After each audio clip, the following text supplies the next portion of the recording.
Welcome everyone to a new video. It's been a long time and I saw some of your comments in the last video where you were saying, hey, you're not actually driving when you're recording. Well, I do have driving parts in other videos on my channel, but yeah, not everyone watches all the videos, so I was like, why not give it again some driving shots? It's been a long time since I've uploaded on this channel. Reason being is mostly because the weather was shit. That's first one thing. The other thing is I am a very busy guy. Recording videos is not my job, so excuse me for uploading late. I don't have a schedule. I just upload when there's something new to report about the car.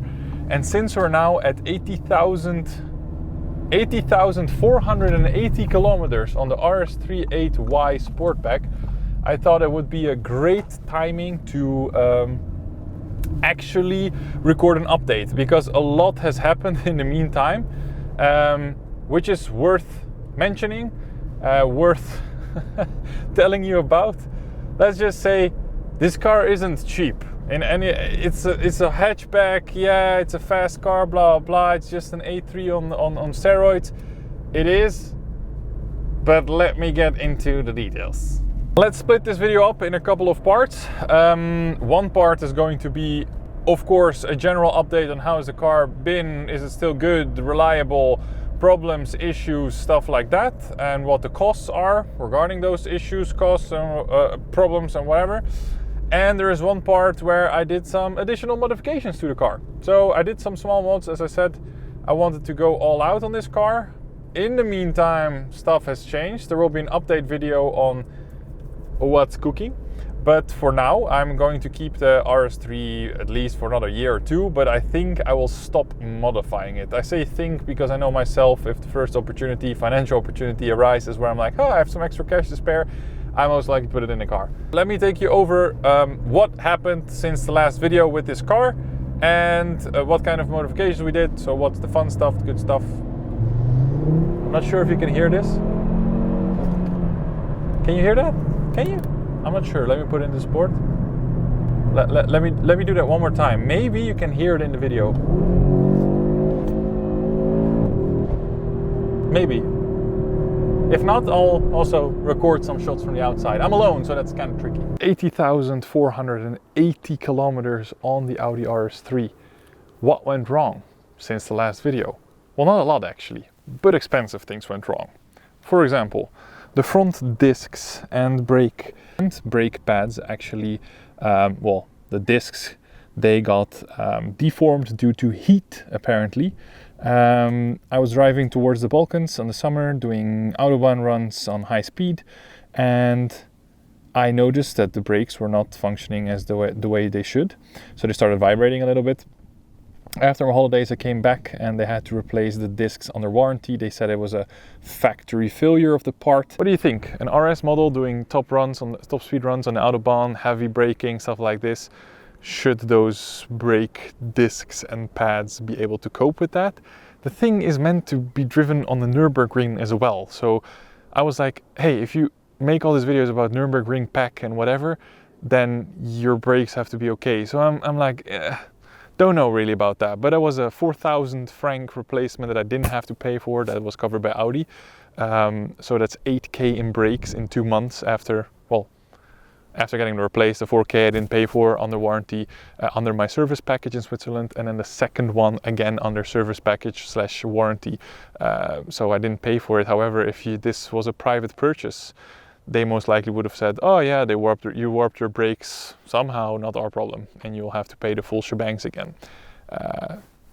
I don't know. That's kind of worrying to me. Remember how I had a crack starting from the inside that I don't want to cover under warranty, and then they said they would, but nothing happened, so the crack is still there. But I noticed that there's water forming, not like a lot of water, but like condense forming on both of the front lights of the car. So what did I do? I went, of course, back to Audi. I made a video to them to show them what's happening. You cannot rub it off. It's on the inside and so on. And they came back with this file or an answer that this is a open air system, the headlights, which was kind of interesting to me, and that this happens on various models and that it's normal.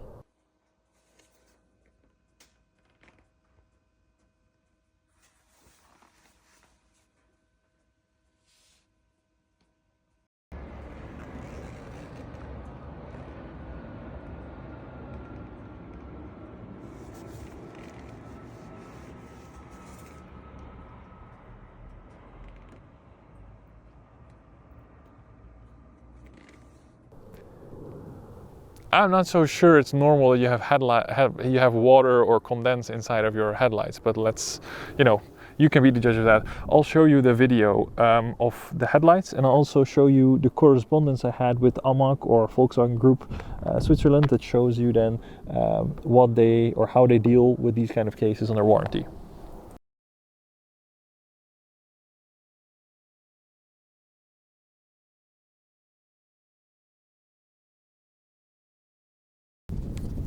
The next thing, do you think it has to do with the rear? Psych, it doesn't. So let me show you. What else did I mention in my other videos? I mentioned this sucker, the windscreen. It keeps on breaking. It's my third or fourth one in there. Again, I had a lot of little rock chips here and there popping up. I'm not sure if they can be visible on camera. Even down below here is a big one. They wanted to replace the windscreen again. I told them no. So this Amazon. I'm not sponsored, but I use this to fix all the little pits in my windscreen to keep it alive as long as possible. Yes, if it cracks, fuck it, I'll have to replace it, but this is kind of using it to postpone a replacement, which is 1,200 francs for anyone who's wondering. So that's what, 1,400 euros. So did anything else go wrong on the car? No, not really. So I haven't had any problems, just your regular services of oil, filters and so on. Upon the next checkup, I will have to get the left front shock breaker checked out.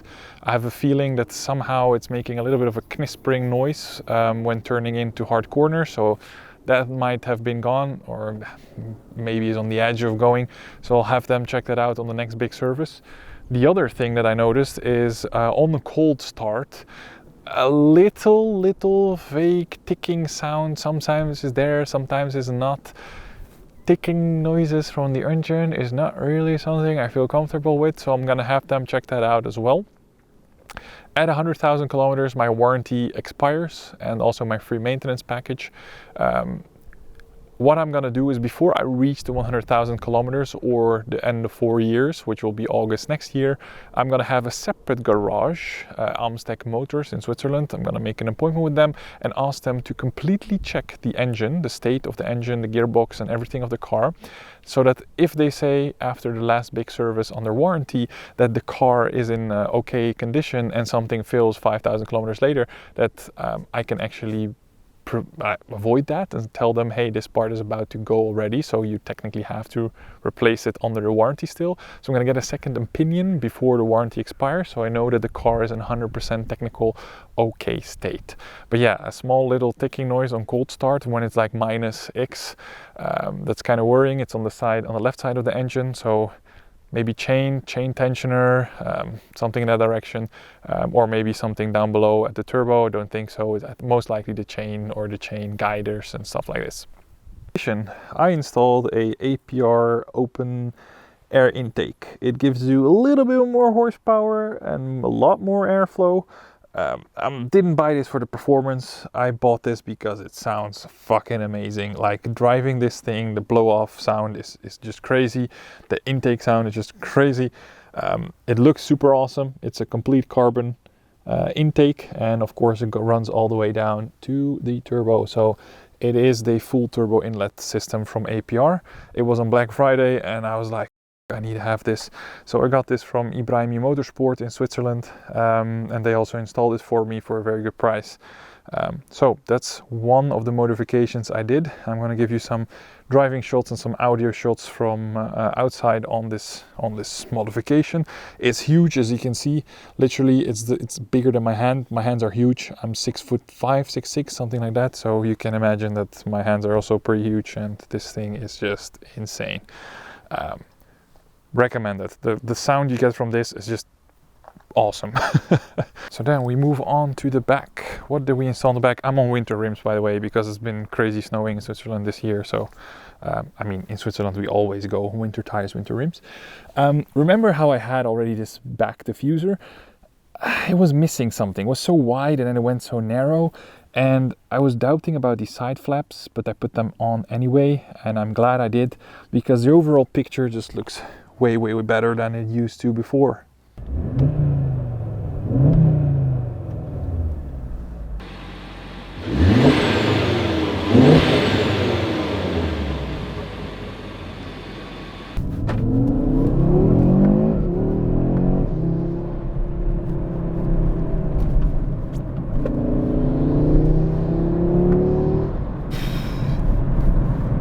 that sound.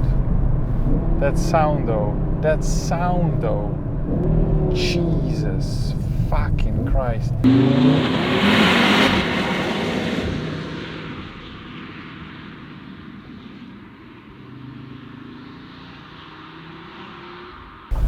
I have this thing on there for months now, and I'm still blown away how good it is.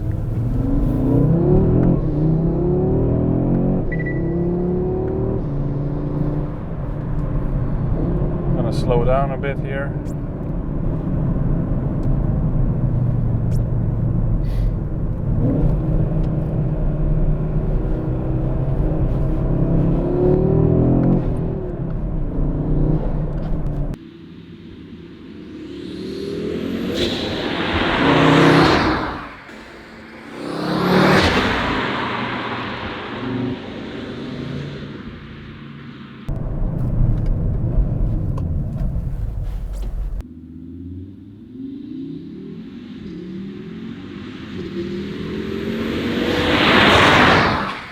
Yeah, and of course after doing some pulls, this also reminded me of another thing I have to get checked out when bringing it in for service. After driving on high speeds for the last couple of months and accelerations and stuff like this, there is a smell of burning coolant. When we were installing the intake system, the inlet, turbo inlet pipe is also replaced, and on there was also some cooked coolant, fluid, whatever. So I'll need to get that checked out as well. But yeah, so we have a front left shock breaker from the, or suspension part from the car that is making noise. We have the left side of the engine making some noise, and we have a smell of burning. Oh. Oof. And we have a smell of burning coolant inside. So I'll have to get that checked out. I hope that it's nothing bad and that everything gets covered under warranty. So far everything has been covered under warranty, so that's good stuff. But let's see, let's see what they're gonna say. So I'll make a big update video again, or I'll make a next video about some stuff that's been going on. The reason why I haven't done more modifications to the car, and what the plan is. Let's just say the plan is crazy, but it's gonna take me some time. So next video, some updates on what's coming next, and the one after that is most likely gonna be again an update video after we've had the service and everything checked out by the garage or by the dealership to see if there's anything major wrong with the engine, the ticking noise on the left side of the engine, the left front suspension, and of course this smell of burning coolant or some other, I think it's coolant, burning coolant, to see what's going on there. So I hope you guys like this video. Now I'm driving, as some of you requested, and I see you guys in the next video. Have a good one. Ciao.